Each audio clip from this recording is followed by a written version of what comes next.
The Washington Commanders had a crazy season in 2024. It was one to remember, and it was one that established the new direction that this franchise is going. The Commanders completely nailed last year's draft, getting their franchise QB in Jayden Daniels, and he led them to places that nobody could have imagined. But now in this offseason, we all knew it was time for them to be aggressive, and that it was time for them to build around the core they had to become a real Super Bowl contender. And they did a lot and still have the draft to come. In this video, I want to talk all about it. But before I begin, I would really appreciate it if you would drop a like and subscribe. It only takes 5 seconds, plus you can always change your mind. We are on the road to 50,000 subscribers, and with your support, I believe that we can get there super fast. Alright, so let's get right into it, and first, I want to talk about the re-signings. Zach Ertz will be back, and he proved that he can still be an important offensive weapon. He actually was one of Daniels' most reliable targets in 2024, as he ranked second on the team in receptions, yards, and receiving touchdowns, and Ertz said he was the healthiest he had been in years. And he proved that by having his most productive season since 2021, which, believe it or not, was basically 5 years ago. Another re-signing was Bobby Wagner. He was another one of Washington's leaders, both on and off the field, and him choosing to remain with the Burgundy and Gold is huge. He agreed and signed to a 1-year deal last week. Wagner is a 14-year veteran who's been in the league pretty much my entire life. He entered the league with the Seattle Seahawks as a second-round pick, 47th overall in 2012, and in his career, Wagner has appeared in 202 games with 201 starts and recorded 1,836 total tackles with 35 sacks, 99 tackles for a loss, 13 interceptions, and 7 forced fumbles and 12 fumble recoveries. Wagner is of course a Super Bowl champion. He's an 11-time All-Pro, 6-time first team, and has been selected to 10 Pro Bowls. Last season, Wagner started in all 17 regular season games and totaled a team-leading 132 tackles with 2 sacks and 10 tackles for a loss, and he also had 8 quarterback hits, 4 passes defensed, and 2 fumble recoveries. With his 132 tackles, he recorded his 13th straight season with at least 100 tackles,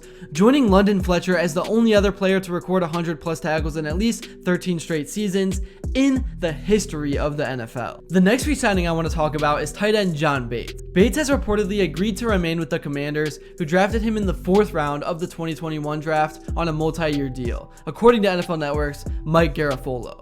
He is regarded as one of the best blocking tight ends in the league and helped clear paths for running back Brian Robinson as well as protect Daniels. Bates also has 61 catches on 88 receptions for 592 yards and 2 touchdowns in his career. Next up, the Commanders tendered exclusive rights to free agent Chris Rodriguez Jr. He is a 6th-round pick from 2023. He played in 9 games and had 173 yards on 35 carries. Most of that came during the team's 42-19 win over the Tennessee Titans when he rushed for 94 yards and scored a touchdown in the 4th quarter.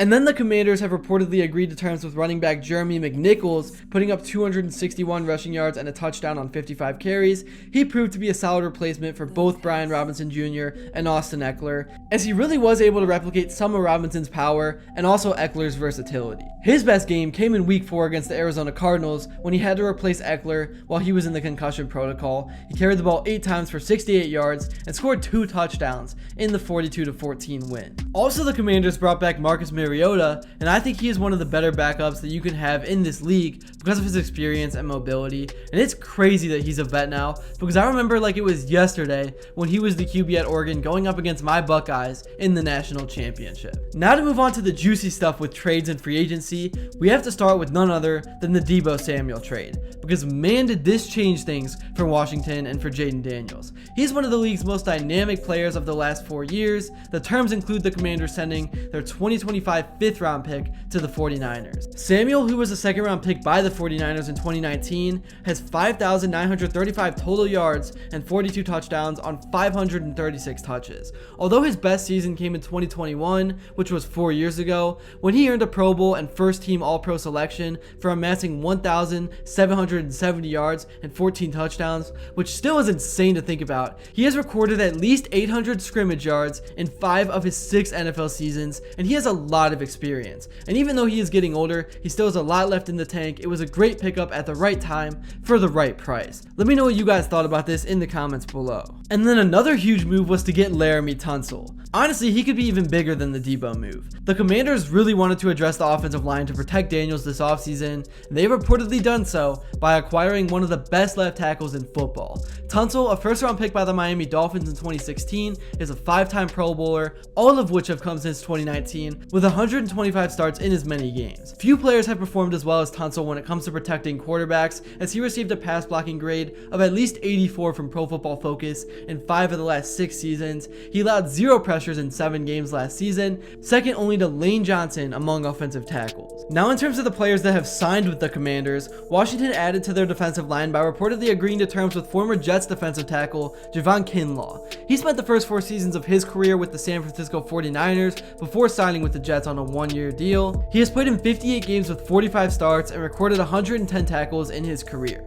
The Jets made Kinlaw a full-time starter in 2024, and the former first-round pick put together a career campaign with 40 tackles and 4.5 sacks, both of which were career highs. Next up, the Commanders signed Will Harris, who spent last season with the Saints. He was a 3rd-round pick by the Detroit Lions in 2019. He has played 94 career games with 53 starts. He's a versatile player with experience at strong and free safety, and Harris has recorded 320 tackles in his career to go with 3 interceptions and 19 pass breakups and 2 fumble recoveries. Harris is coming off a solid season with the Saints after playing 5 seasons with the Lions.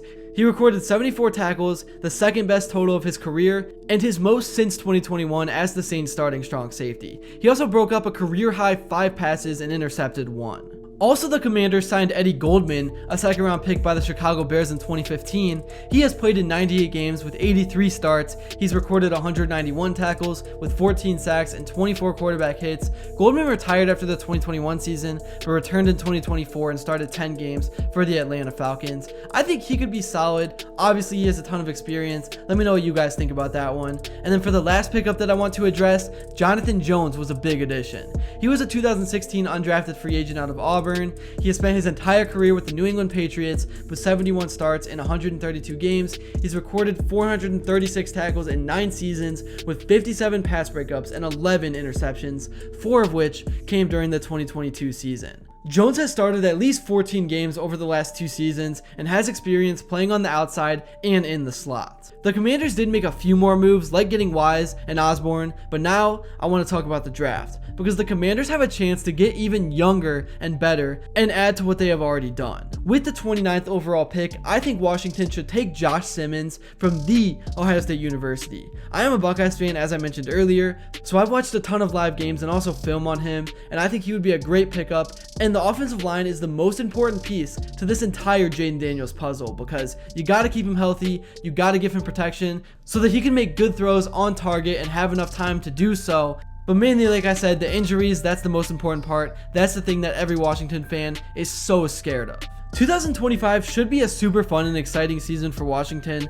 Obviously, the playoffs once again will be the expected, but the ceiling is the Super Bowl, and the front office only made this team better. I'm very curious to hear what your prediction is for the Commanders this year based on what happened so far this offseason. But that's really all I got to say for this one. Thank you all so much if you made it to this point, and if you enjoyed and haven't yet, please be sure to drop a like and subscribe because your support truly does mean the world. And also, let me know what you'd like to see next, and until then, I will see you all later.